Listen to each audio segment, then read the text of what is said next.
السلام علیکم ورحمۃ اللہ وبرکاتہ۔ امید ہے آپ تمام ساتھی بخیر ہوں گے۔ ہمارے بہت سارے ساتھی، بہت سارے دوست، بہت سارے تعلقات والے میسج کرتے ہیں، کہتے ہیں، بتاتے ہیں، معلوم کرتے ہیں کہ بزنس تو کرنا چاہتے ہیں بٹ ڈر لگتا ہے، اور یہ ڈر انہیں آگے بڑھنے نہیں دیتا۔ یہ ڈر انہیں بہت زیادہ کنفیوژن میں ڈال دیتا ہے۔ یہ ڈر انہیں اندر کا جو ڈر ہے، اندر کا جو خوف ہے، وہ انہیں بڑھنے نہیں دیتا۔ ان کے من میں ایک ڈر رہتا ہے کہ اگر بزنس فلوپ ہو گیا، بزنس میں کامیاب نہ ہو سکا، بزنس میرا بیٹھ گیا تو میں کیا کروں گا؟ میرا تو سارا پیسہ خراب ہو جائے گا، تباہ اور برباد ہو جائے گا۔ میں آپ کو 3 ایسے لوگوں کے ادھارن دینے کی کوشش کر رہا ہوں جن کے ادھارن سے آپ کے اندر ایک جنون پیدا ہوگا، ایک جوش پیدا ہوگا، اور آپ کے اندر ایکسائٹیڈ ہو گیا اپنے آپ میں لے کر کے کہ میں اگر ٹھان لوں، مان لوں، جان لوں، اور میں اپنے اندر کی طاقت اور قوت کو پہچان لوں تو میں بہت کچھ کر سکتا ہوں۔ آپ نے دشرت مانجھی کا نام سنا ہوگا۔ دشرت مانجھی بہار کے ایک شہر سے تعلق رکھتے تھے۔ بیوی کا انتقال صرف اس وجہ سے ہو گیا کہ ہاسپٹل لے جانے میں دیر ہو گئی، اور دیری کی وجہ ان کے مکان کے اور ہاسپٹل کے بیچ میں ایک پہاڑ تھا۔ اگر پہاڑ نہ ہوتا تو بہت ممکن تھا کہ وہ اپنی بیوی کو بچا پاتے، لیکن ہاسپٹل جانے کا راستہ پہاڑ کی وجہ سے بہت لمبا تھا، جس کی وجہ سے بیچ میں ہی ان کی وائف کی ڈیتھ ہو گئی، اور وہ اپنی وائف کی محبت میں اور پیار میں انہوں نے اپنے اندر ایک آگ لگائی، ایک جنون کی آگ تھی، ایک جوش تھا، ایک جنون تھا، اور اپنے آپ سے کمٹمنٹ کر لیا کہ جب تک اس پہاڑ کو نہ توڑ دوں اپنی جگہ سے نہیں ہٹوں گا۔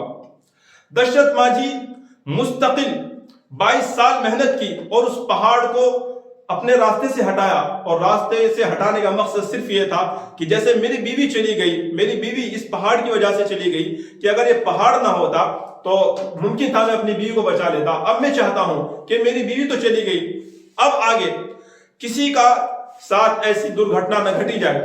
ساتھیوں، دوستوں، نوجوانوں، یہ بات میں اس لیے بتلا رہا ہوں کہ ایک جنون تھا، ایک جوش تھا جس نے پہاڑ جیسی سخت چیز کو، مضبوط چیز کو توڑ کر کے رکھ دیا، اور اتنا جنون اس انسان کے اندر تھا، اتنی قوت اور جنون اس انسان کے اندر بھرا ہوا تھا کہ وہ انسان ٹرین کی پٹری کے راستے بہار سے راشٹرپتی سے آ کر کے ملے اور ایوارڈ لیا۔ یہ ایک جنون ہی تھا جو ٹرین کے پٹری کے راستے، خوف کا راستہ، جنگل کا راستہ، ڈر کا راستہ، لیکن جنون ایسا تھا کہ بہار سے چلے اور راشٹرپتی سے آ کر کے دلی میں ایوارڈ لیا۔ یہ ایک جنون ہوتا ہے۔ جنون ہی انسان کو طے کرتا ہے کہ اسے کہاں جانا ہے۔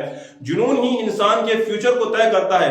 جنون ہی انسان کے فیوچر کو نکھارتا ہے، اچھالتا ہے۔ آپ نے ایک نام سنا ہوگا، بہت مشہور نام ہے، آپ نے نام سنا ہوگا ٹیپو سلطان کا۔ ٹیپو سلطان جو کہ ایک شہید ہے، ایک عظیم ہستی ہے، ایک زبردست طاقت ہے۔ یہ انسان وہ ہے جس نے انگریزوں کو اپنا لوہا منوایا، اور انگریزوں کے سامنے اپنے آپ کو جھکایا نہیں، بلکہ ایک جوش کے ساتھ، ایک جنون کے ساتھ، پوری قوت کے ساتھ آگے بڑھتے رہے، لڑتے رہے، آخر دم تک لڑے، اور آخر میں آ کر کے بھی انگریز جو کہ اپنے آپ کو سرنڈر نہیں کرنا چاہتا تھا، اور اپنے آپ کو جو ہے وہ ٹیپو سلطان کے سامنے اپنے آپ کو آگے لے کر کے آنا چاہتا تھا، لیکن ٹیپو سلطان جیسی شخصیت ہو، ایسا بہادر نوجوان ہو جس نے شیر جیسے جانور کے ٹکڑے کر دیے ہو، تو بھلا وہ انگریزوں سے ڈر سکتا تھا؟ نہیں۔ آخر وقت تک لڑے، آخر تک لڑے، اور انتہا یہ ہوئی کہ اس کے آخری دوست میر صادق نے اس کے ساتھ غداری کی، اور اس غداری کی وجہ سے ٹیپو سلطان مارا گیا۔ بتانا یہاں یہ ہے کہ اگر جنون ہو، جذبہ ہو، تو انسان کیا نہیں کر سکتا؟ بالکل کر سکتا ہے۔ ہمیں اپنے اندر ایک جنون کی، ایک جذبے کی، ایک صلاحیت کے ساتھ آگے بڑھنے کی ضرورت ہے۔ اگر ہمت کرے انسان پھر کیا نہیں بس میں، یہ کم ہمتی جو بے بسی معلوم ہوتی ہے۔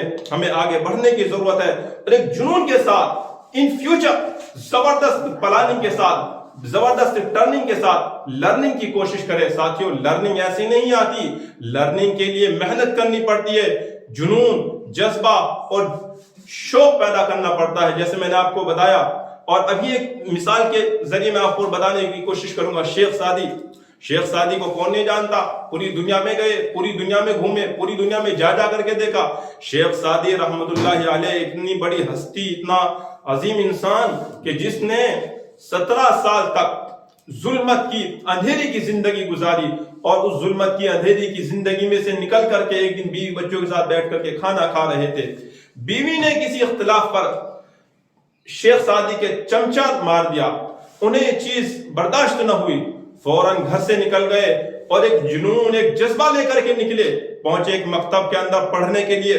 जब मकतब के अंदर ये पढ़ने के लिए पहुंचे तो जैसे ही पढ़ रहे थे अल्फाज जबान से नहीं निकल रहे थे, यानी कि जो मीनिंग्स थी वो जबान से नहीं निकल पा रही थी। आखिर मायूस हो गए और कंफ्यूजन में आ गए और ये तय कर लिया कि घर गया तो बीवी ने कदर न की, मकतब में आया तो यहाँ पे मेरी कदर न हुई, लिहाजा मैं मर जाता हूँ। ये मरने के लिए एक कुएं के पास जाकर के बैठ गए और बस छलांग लगाने ही वाले थे कि इन्होंने नजर उठा के देखा कि एक तख्ता आ रहा है और वो जो तख्ता आ रहा था उसके ऊपर एक निशान बना हुआ था। ये कंफ्यूजन में आ गए कि इस तख्त के ऊपर निशानी क्या है। इन्होंने एक इंसान से मालूम किया कि आखिर इस तख्त के ऊपर ये निशान कैसा है। उस इंसान ने कहा कि क्या हो, इतनी उम्र हो गई आपको ये मालूम नहीं इसके ऊपर क्या निशान है। ये और शक में आ गए कि घर बीवी ने बात नहीं मानी, मदरसे में मकतब में बच्चों ने मुझे रहना मुश्किल कर दिया, अब यहाँ मरने के लिए आया हूँ तो आखिर वक्त में भी ये इंसान मुझे ऐसी बात कह के जलील कर रहा है।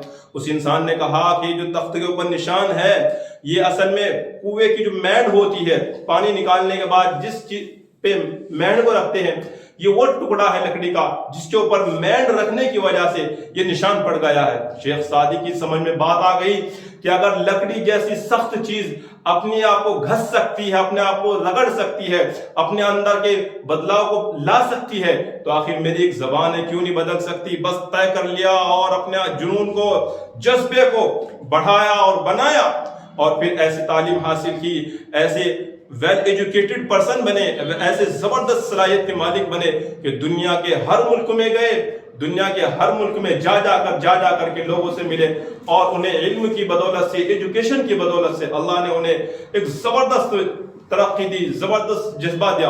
आज शेख सादी रहमतुल्लाह अलैह इस दुनिया में नहीं है, लेकिन उनकी किताबें, उनकी तालीमात, उनका फैज जो है आज चारों बिखरा पड़ा है और हर इंसान की किताबों को पढ़ता है। उसकी वजह यही है कि जब इंसान के अंदर जज्बा होता है, जुनून होता है, तो तरक्की होती है और तरक्की जब इंसान को मिलती है तो उस तरक्की के पीछे बहुत बड़ी मेहनत होती है। साथियों, नौजवानों, 3 कहानी के जरिए से बताने की कोशिश सिर्फ ये कर रहा हूं कि अपने अंदर के डर को निकालो, अपने अंदर के खौफ को निकालो, अपने अंदर एनर्जी पैदा करो, अपने अंदर जज्बा, जुनून पैदा करो और अच्छे लोगों की किताबों को पढ़ो, अच्छी वीडियो को देखो, अच्छी चीजों को सुनो। याद रखो, अगर आप बड़ा बनना चाहते हैं तो बड़े लोगों के पास जाकर के बैठना शुरू कर दो, उन्हें अपनी बातें बतानी शुरू कर दो। ये बड़े लोग आपको धक्का लगा करके आपको आगे बढ़ा देंगे। याद रखना, अगर सक्सेसफुल होना चाहते हो तो सक्सेसफुली लोगों की महफिल में जाना पड़ेगा, सक्सेसफुली लोगों के पास जाकर के बैठना पड़ेगा। आपने धीरू भाई अंबानी का नाम सुना होगा। धीरू भाई अंबानी यमन के पेट्रोल पंप में काम करते थे, लेकिन जज्बा था बिजनेस का, कारोबार का। तो क्या करते थे कि पास में एक रेस्टोरेंट था जहां पे बिजनेसमैन आकर के अपनी बातें करते थे। ये इंसान एक चाय जाकर के उनके साथ बैठ करके पीता था। मुस्तकिल इसका काम था कि रोज की जो कमाई होती थी उसकी जाकर के उन मालदार लोगों के पास जाकर के बैठता और चाय पीता था। मकसद सिर्फ ये था कि इनकी बातें सुन सुन करके मेरे अंदर एक जज्बा, एक सलाहियत पैदा हो। ये वही धीरू भाई अंबानी है जिन्होंने उस मीटिंग में बैठते थे खामोशी के साथ और उन बिजनेसमैनों की बातों को सुनते थे तवज्जो के साथ। आखिर सुन सुन करके इंडिया में आए। किताबों के अंदर लिखा है, उनकी हिस्ट्री में लिखा है कि जब वो इंडिया आए थे यमन से तो सिर्फ 17,000 रुपए थे। उन्होंने पकौड़ों का काम शुरू किया, उसके बाद मसालों का, उसके बाद कपड़ों का।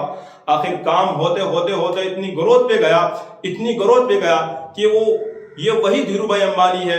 जब भी इस दुनिया से गए थे तो अपनी बैक में अपनी औलाद के लिए 60,000 करोड़ की प्रॉपर्टी छोड़ करके गए थे। आखिर बदलाव ऐसा नहीं आता साथियों, बदलाव के लिए बदलना पड़ता है, चीजों को चेंज करना पड़ता है और सबसे बड़ा बदलाव हमारे इसके अंदर का है।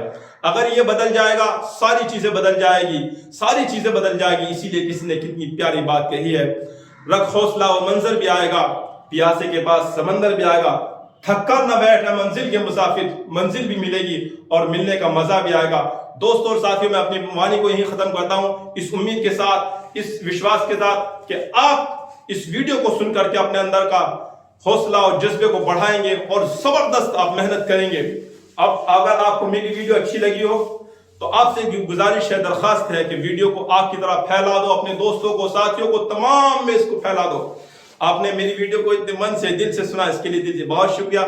जज़ाकल्लाह खैर। मिलते हैं आपसे नेक्स्ट वीडियो में, तब तक के लिए करें इंतजार, रहे तैयार। Thank you so much.